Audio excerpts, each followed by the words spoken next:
Well, hey, Gundam Maniacs, welcome to another episode of Gundam Explained. In this episode, I'm going to be doing a review of the new Gundam universe, Wing Gundam Zero. This is something that just got released recently, and in fact, I was having a hard time finding it. I'm not that patient, but luckily, longtime supporter and mod, and actually the host of the Sync podcast I'll have down below, Ian, or Sneaky Sama, found this and the Epion, and another little surprise I'll get to later, for me to review. This is awesome. But anyway, let's dive into this new Gundam Universe figure because it's supposed to have new tooling, new engineering. Let's take a look. All right, and here we go. Yeah, I already unboxed it. I had to play with it, but just notice how much bigger this box is. Usually, maybe they would be, a little smaller. So, we can see the price here, $38. These are a little more expensive, but I think it's worth it with everything you're getting. Obviously, with bigger packaging, means more stuff. All right, and here is the Wing Zero. This is not a mobile suit that I particularly cared about when getting into Gundam, but over time, I think the design elements just tend to stick out. We've got Kunio Okawara's designs here that has been in Gundam for a while, so maybe I'm seeing some of that stuff and it's very familiar. This isn't similar, well, it is, but there's the Katoki designs, right? That's in the manga and Endless Waltz. But this is kind of the original of the Zero. All right, and with everything off real quick, I wanted to go through the articulation. What is necessarily different with this that might have not been with the previous figures? Just looking at some of the basic articulation, I really like how much the elbow articulation allows the forearm to move up. The head, it's got a lot of, up and down. Let's see. Turn, it does a good job of leaving clearance for the chin and the back of the head to actually do a full turn. That's not very common with Gundam action figures, so pretty cool to see that. Waist swivel, it seems like it could go all around, just kind of gets caught with this, which is pretty fine. And this is interesting. This is like a softer kind of plastic, which I find that to be interesting. It's good that they're thinking about what materials to use as you go down. Oh yeah, let's look at the shoulders real quick. So you got full rotation. How far does it go up? We've got some interesting joint stuff going on. Nothing like robot spirits, but, if you can do a T-pose, I guess that's good. And then with that, the shoulder has its own articulation there with this part here. So, there's a lot of stuff moving around there. And then moving down, we've got the skirts. Let's get this up. Let's see. The side seems to be a little limited. But if we look down in there, we can kind of see where the articulation is. So we've got the thigh at the top, which I really like they do it like that. SH Figure Art should probably do the same. And now there is a little bit of limitation of how high the leg can go because of the skirt armor stopping, but this actually isn't bad. And in fact, if we use the elbow goes, wow, look at that.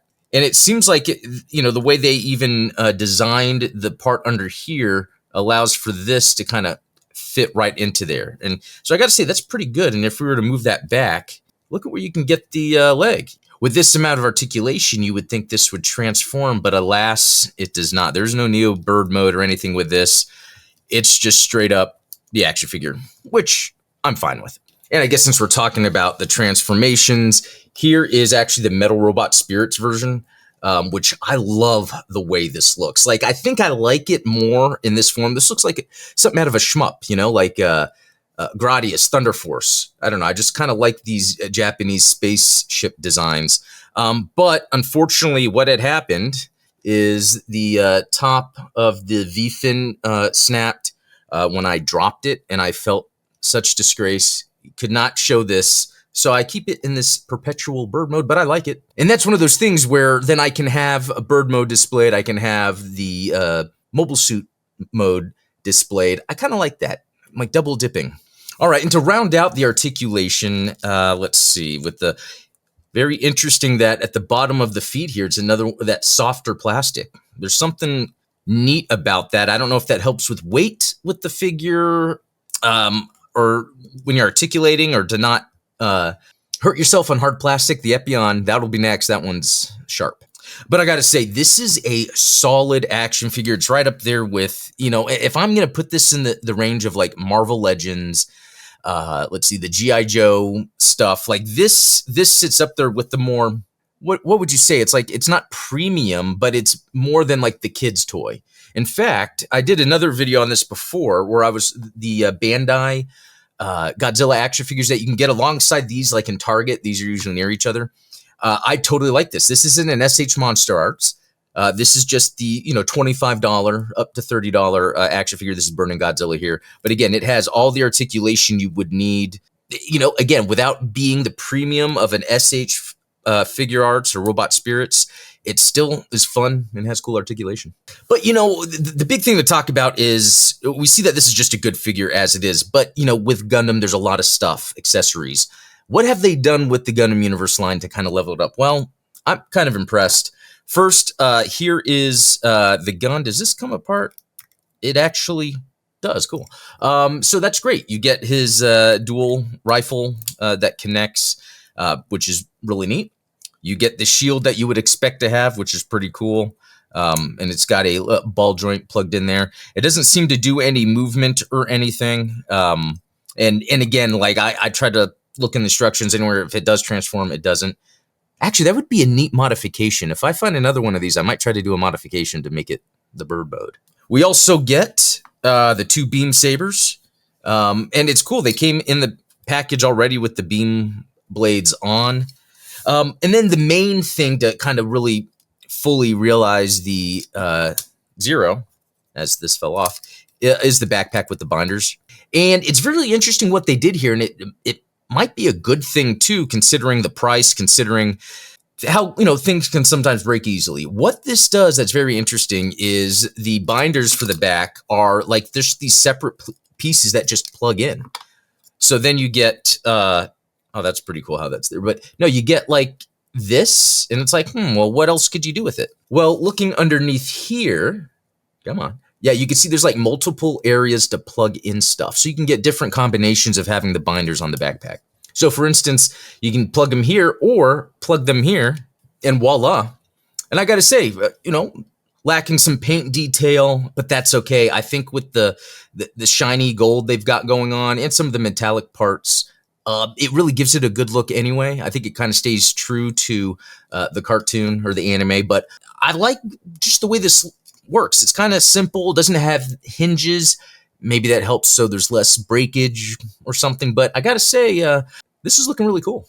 So this is a big deal to me. I think this is what sends it over the edge for being at a good price. And it's something that might be minor to most people, but to me, this is how you do it right now. I want to make sure I have all the right hands because I think or all the left hands, get it now. I think I had these mixed up with the Epion, but check this out.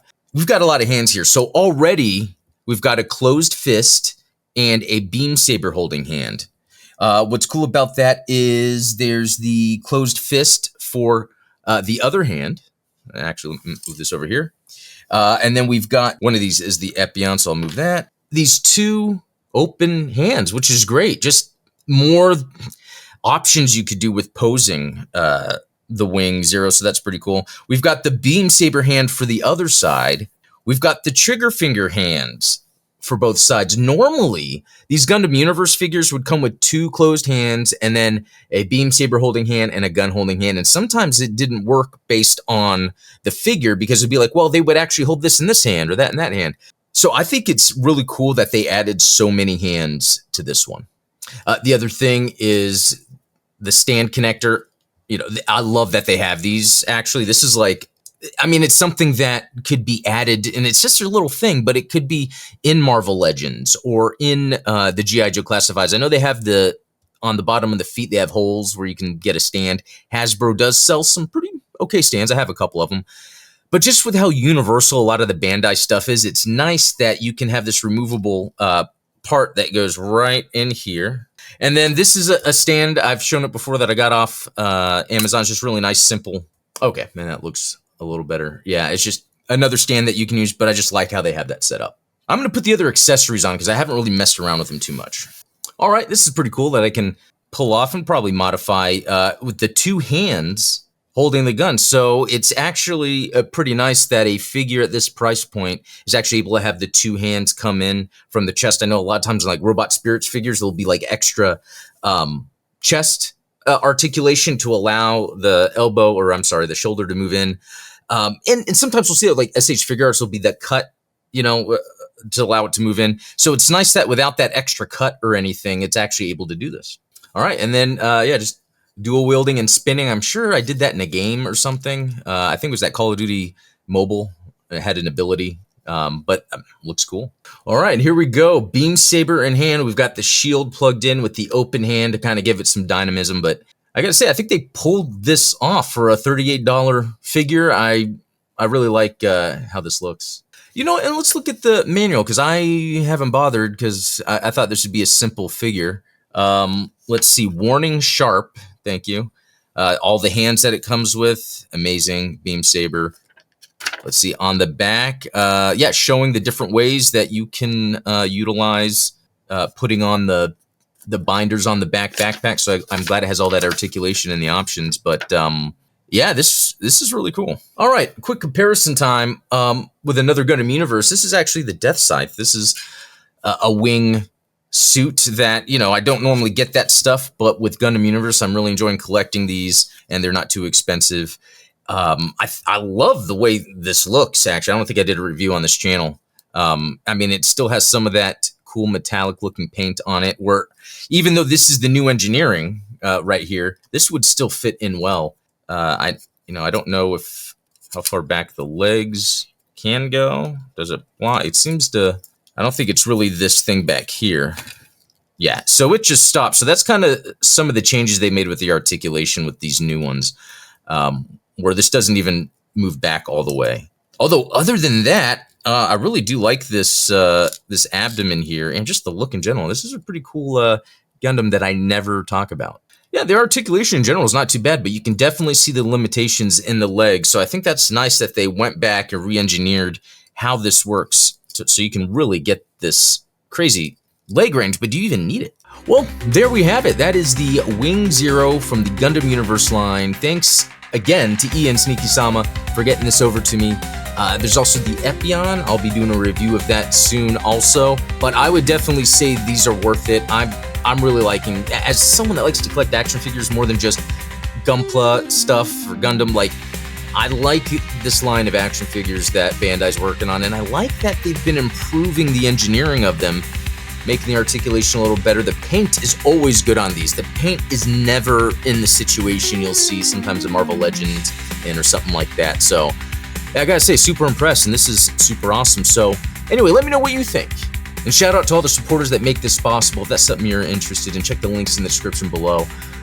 But also, we have a link in the description for our Discord. We have a lot of fun there, so check that out as well. Also, you can head to GundamExplained.com. Got a newsletter you can sign up for. What else? There's a bunch of other stuff. But yeah, just next time I'll have the Epion. That should be a fun review. But until then, have a good one.